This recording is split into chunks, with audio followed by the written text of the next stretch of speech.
Hey everyone, today I'm going to show you how to make these cozy buffalo plaid placemats to replace all of your Christmas decor. For the materials, you need a large piece of black felt, black and white buffalo plaid flannel, embroidery floss, a hot glue gun, scissors, and sewing needles. First, cut the plaid flannel to the size of the felt.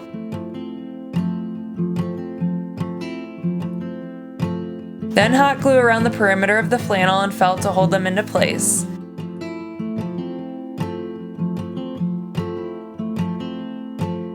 After that, blanket stitch around the outside of the placemat. I will post a tutorial in the description box below. Get comfortable because this part takes a while. And that's it!